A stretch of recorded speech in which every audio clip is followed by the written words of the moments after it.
In the headlines, 15 killed in Nasarawa communal clash.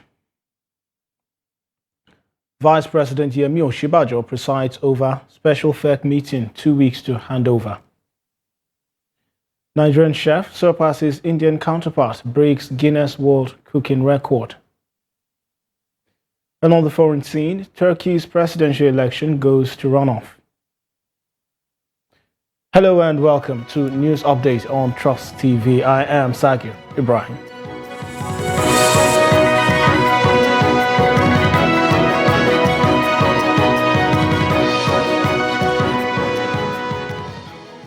Now the news in detail. No fewer than 15 persons have been killed after a clash between Takalafia and Kwaja communities of Karu local government area of Nasarawa State. The State Police Command confirmed the incident in a statement released by the Public Relations Officer, DSP Rahman Nansel. He stated that the clash broke out after an 18-year-old was attacked by unknown persons on his way to one of the affected villages, which resulted in his death. He added that police personnel have been deployed to the area, as well as investigation launched to unravel the perpetrators with a promise to bring them to book. Also, an explosive device suspected to be a bomb has exploded in Jalingo, the Taraba state capital in northeast Nigeria. The incident, which occurred at the Dorua drinking joint opposite a bank, affected some buildings within the vicinity. Eyewitnesses at the scene of the incident said a lady was badly hit by the explosion and rushed to an undisclosed hospital for medical attention, while several others sustained various degrees of injuries. Though no life was lost, the police have cordoned off the area to avert another blast. No statement has been released by the police authorities or the state government as regards the incident. Many were feared injured in a crash that occurred on Monday morning on the Lagos-Ibadan Expressway. The crash, which took place opposite the Punch Place, kilometer 14 of the expressway, involved a truck and several other vehicles on the road. It was gathered that the truck, usually used to convey cattle, rammed into a vehicle from behind, as the vehicle also rammed into other vehicles at its front, leading to a chain of crashes.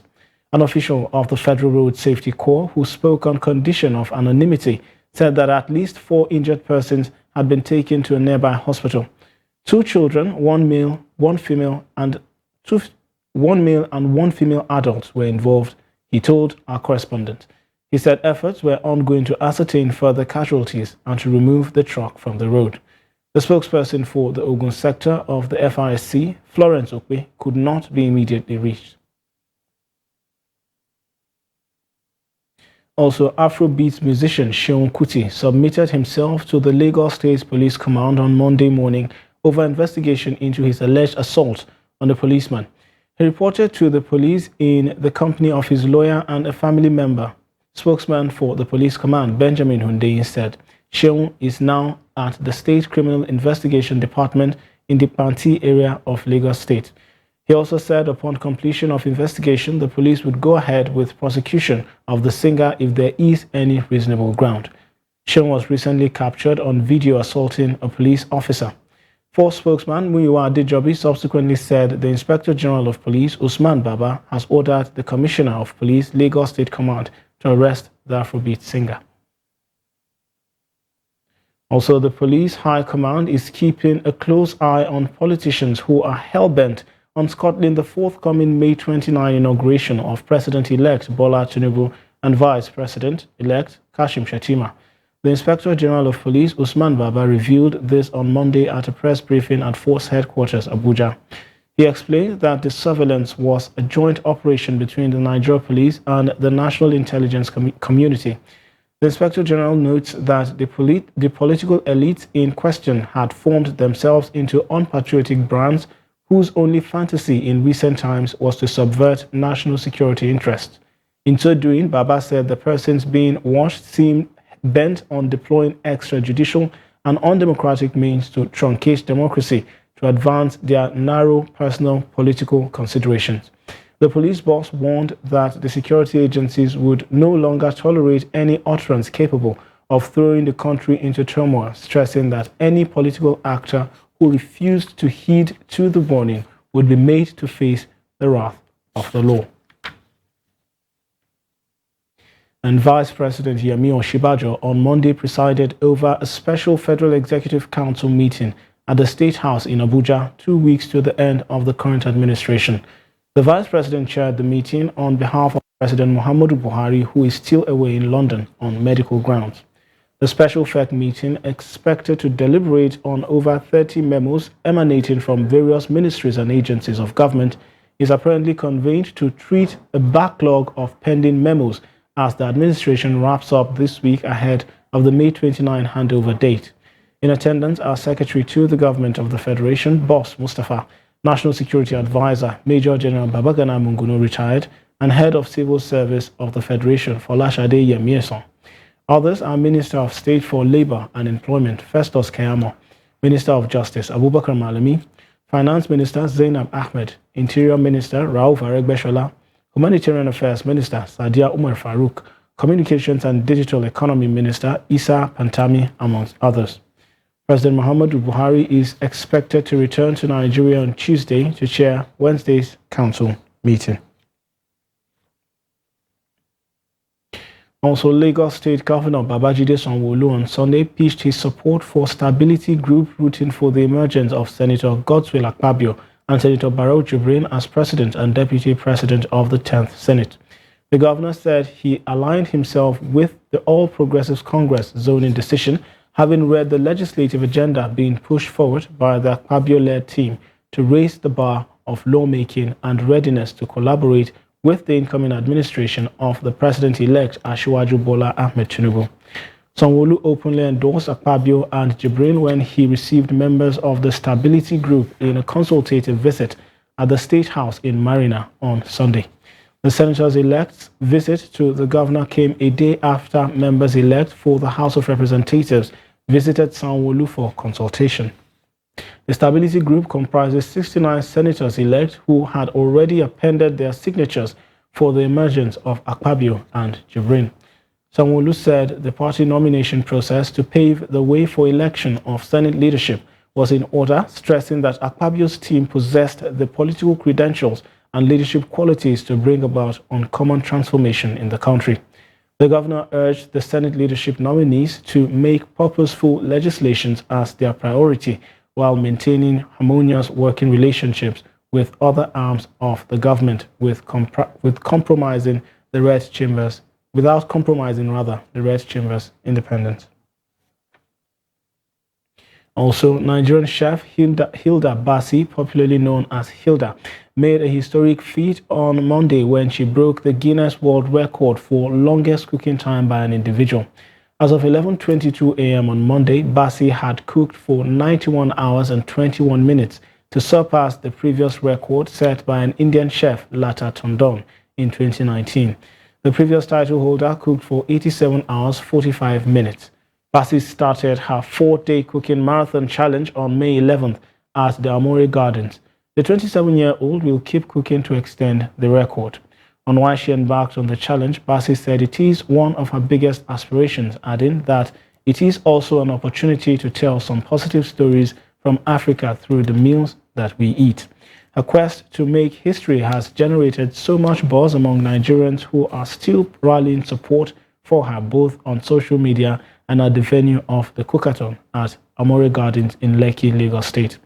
Many dignitaries, including the President-elect Bola Tinubu, former Vice President Atiku Abubakar, former Governor of Anambra State Peter Obi, Governors Babajide Sanwo-Olu of Lagos and Dapo Abiodun of Ogun have shown support for Basi's quest and lauded her resilience and grit. On Sunday, Sanwo-Olu visited the chef at the Amore Gardens in the Lekki area of the up. Let's give it up a big shout for her. She's on 69 hours now. And so she needs all the energy she can get. And you can see the Nigerian spirit popping out in her. You can see the spirit of Lagos coming out of her. And more importantly, the Akwa Ibom spirit in her. The Akwa Ibom in the house. Meserende, Abario, Isoisoy. Thank you all very much for coming out to support one of our own. Hilda, you are a great inspiration, you are a great motivator, and And this is the Lagos Nigerian spirit that we're talking about. We will break that record by the grace of God. God give me the ability to finish it and finish well. Remember that here in Lagos, we also broke the record of the largest number of cupcakes in the world. So you will also be doing another first for our country, for our state, and for your family. I'm so proud of you. Right, and I can see that you are pumped up to ensure that you get to the finish line. You will get there very, very well. Also, President Muhammadu Buhari has joined in sharing the joy of celebrations as 27-year-old gourmet chef Hilda Bassi makes history by breaking the record of longest hours of cooking, finding her way into the Guinness Book of World Records and placing Nigeria on the global spotlight. The president's felicitation was contained in a statement by his special advisor on media and publicity, Femi Adesina. President Buhari lauded the young culinary expert for turning her talent and passion into a career with a rippling effect on the economy as she runs a restaurant in Lagos and trained other talents on entrepreneurship and now leads the world in resilience, perseverance and consistency in cooking. You're watching News Update on Trust TV. Still to come, we take a look at why tomatoes are expensive in Jos. This and more after the break.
Welcome back. If you're just joining, you're watching News Update on Trust TV. Now, recap of our major stories.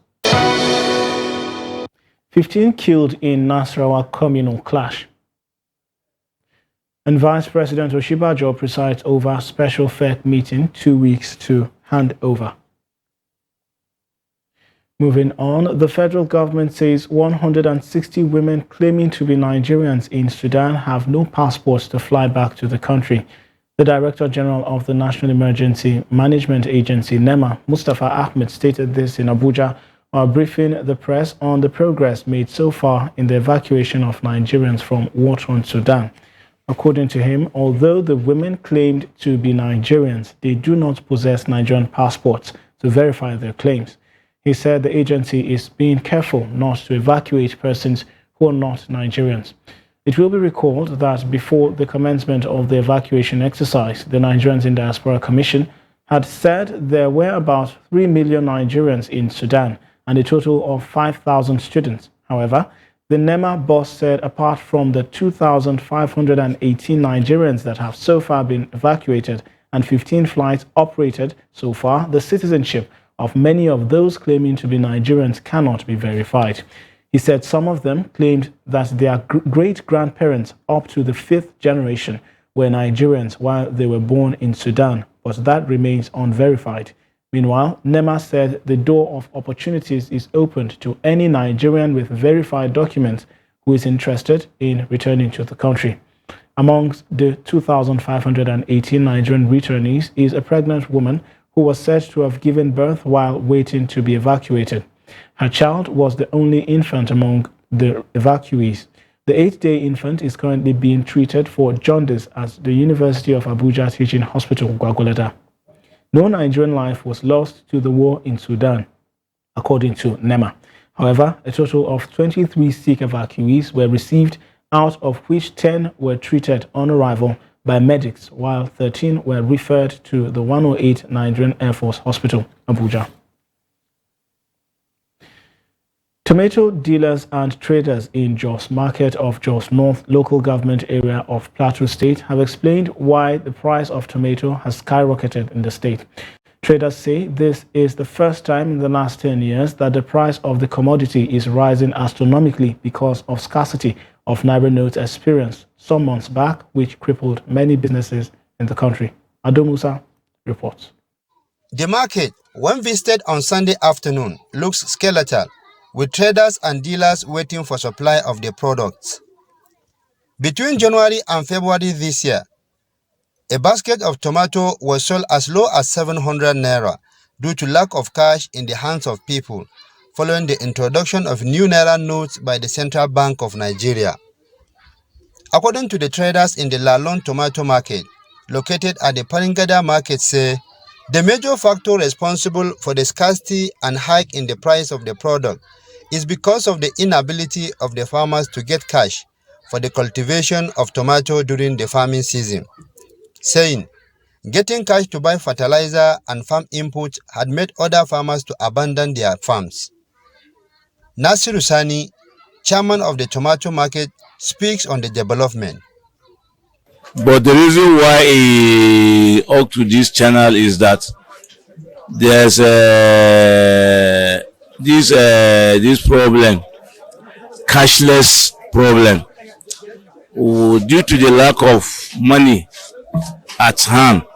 It what caused the price of the tomatoes to go that level. The chairman further says the product is now imported from neighboring countries. We don't have, most of our farmers nowadays, they don't harvest tomatoes because they have not planted tomato when it is time to harvest. And tomatoes is a seasonal. Now people are planting the rainy season tomatoes, not dry season. And during dry season, we don't have access to that.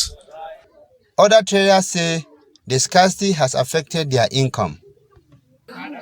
Because of high cost in production, fertilizer, and the other costs to the farmers, tomatoes is too cost. Because of that, we are not earning good income as before. government should see what to do to reduce the cost of production and farming, so that we can earn easy living. Traders in the market say the price will continue to increase until August this year, when the price is expected to go down after harvest. Ado Musa, Trust TV News, Jos.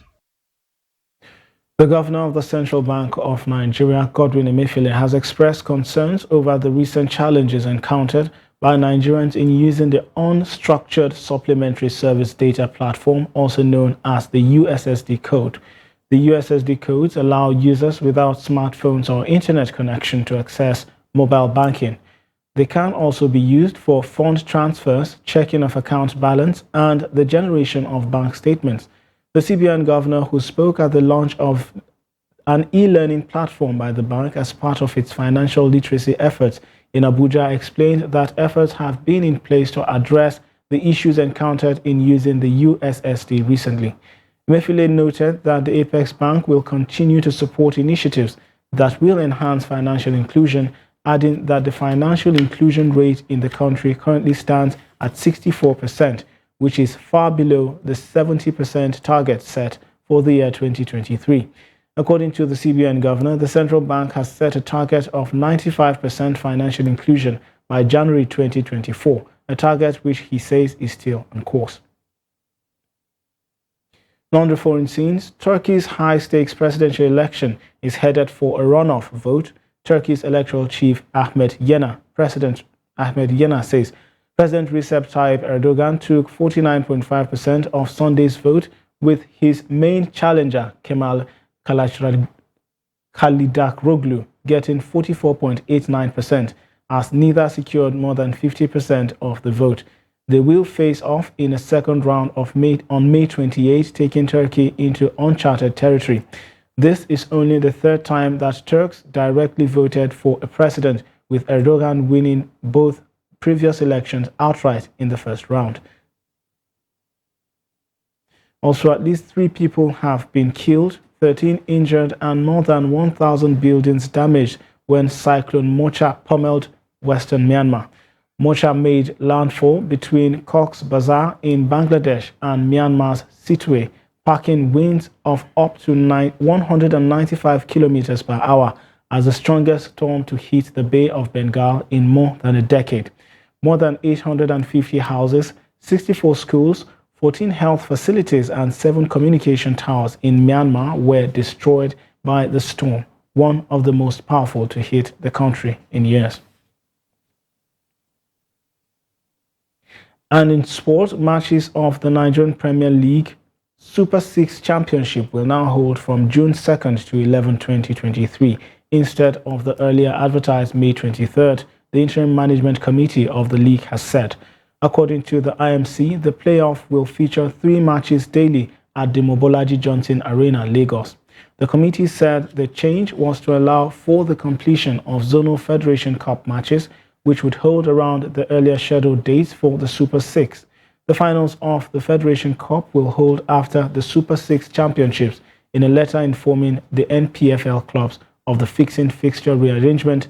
The IMC also noted that Federation Cup games of the Nigeria Football Federation have also impacted the commencement of the Super 6 start date. IMC Chairman Gbenga Elegbeleye clarified that the decision was to ensure that the regular season is concluded on the same date before the commencement of the Super 6. Still in sports, Barcelona sealed their first La Liga title since 2018-2019 with 4 games to spare after a stylish win at the home of City rivals Espanyol Barca, were 3-0 up by halftime. Robert Lewandowski scoring his 20th league goal of the season before Alejandro Balde, 19, doubled the lead. Lewandowski added the third before Jules Koundé header made it 4-0. Espanyol reduced the deficit through Javier Puado and Joselu, but remain in trouble near the bottom of the table. Barcelona have 85 points, 14 more than nearest rivals Real Madrid, with 12 points left to play for. It is their first La Liga title since club legend Lionel Messi left in August 2021, and first since Javi was appointed manager in November 2021. And with that, we've come to the end of News Update at this hour. Do well to follow us across all of our media platforms. I'm Sagir Ibrahim. Thanks for watching.